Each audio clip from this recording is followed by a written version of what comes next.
Saudara, fenomena gelora udara yang melanda pesawat SQ321 milik SIA kemarin disifatkan seorang penganalisis penerbangan sebagai jarang sekali berlaku. Sejauh ini belum pasti apakah jenis serta faktor penyebab gelora udara yang menimpa pesawat berkenaan.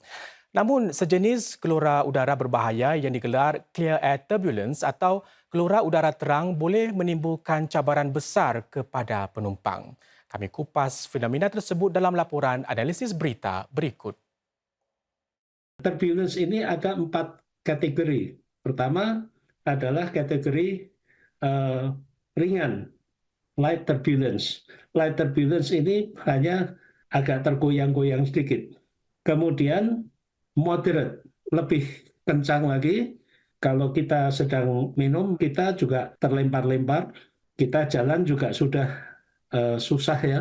Kemudian di atasnya adalah severe atau sudah berat. Nah, ketika terjadi severe turbulence, ini kita nak jalan pun tak boleh karena kita sudah terguncang-guncang keras. Yang di atasnya lagi adalah extreme turbulence, di mana uh, kita kalau tak pakai tali pinggang pledar, kita akan terlempar. Ini yang dialami oleh kapal terbang SQ321 kemarin, extreme turbulence.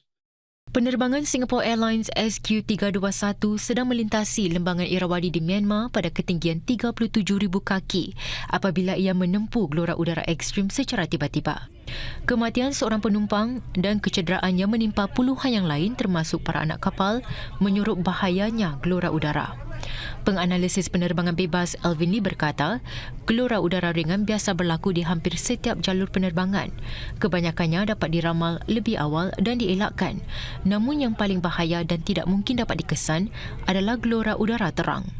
Clear air turbulence adalah pergolakan udara atau pergolakan angin di tengah cuaca yang cerah. Masalahnya adalah hingga saat ini belum ada teknologi untuk mengesan clear air turbulence. Sehingga tak dapat dikesan, tak dapat dihindari, tak dapat disiapkan pula. Clear air turbulence ini terjadi pada ketinggian di atas 15.000 kaki. Dan semakin tinggi kapal terbang itu berada, itu juga ada jet stream. Jet stream adalah arus angin yang kecepatannya sangat pantas, di atas 100 km per hour. Menurut Encik Lee, ada kemungkinan SQ321 mengalami fenomena gelora udara terang kerana berlaku secara tiba-tiba. Namun, insiden sedemikian jarang-jarang berlaku. Extreme turbulence itu jarang terjadi. Jarang. Severe, ya. Severe, yang paling sering terjadi adalah mild hingga moderate. Itu tiap hari kita mengalami itu. Jalur penerbangan dari London ke Singapura itu juga setiap hari ratusan penerbangan yang lewat di sana. Ini hanya soal nasib kurang baik saja.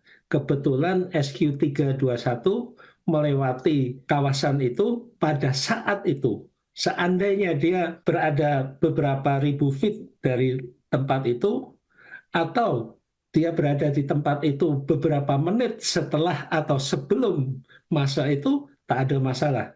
Beberapa laluan penerbangan juga dikatakan lebih terdedah kepada gelora udara, terutamanya yang terletak berdekatan garis khatulistiwa, di mana angin dari utara dan selatan bertembung. Satu kajian yang dilakukan University Reading di UK menunjukkan sepanjang sekitar 40 tahun lalu, fenomena gelora udara berlaku semakin kerap, terutama jenis yang lebih berbahaya. Ia mengandaikan bahawa gelora udara boleh menjadi lebih kerap dan berbahaya ekoran kesan perubahan iklim. Namun Encik Lee menekankan lebih banyak kajian perlu dilakukan sebelum mengambil kesimpulan sedemikian. Perubahan iklim ini membuat temperature kita naik. Ketika temperature naik, itu lebih banyak udara panas yang terangkat ke atas, juga lebih banyak water vapor yang terangkat ke atas, sehingga pergerakan awan ini, pembentukan awan lebih banyak lagi. Tapi apakah itu kemudian menyebabkan intensity turbulence lebih teruk atau bukan, itu belum ada scientific finding. Jadi susulan daripada insiden SQ321, perlukah penumpang pesawat khawatir? Encik Lee berkata, pesawat komersial direka untuk mengharungi keadaan cuaca yang sukar. Yang penting dan harus diutamakan para penumpang adalah untuk sentiasa memakai tali pinggang keledar.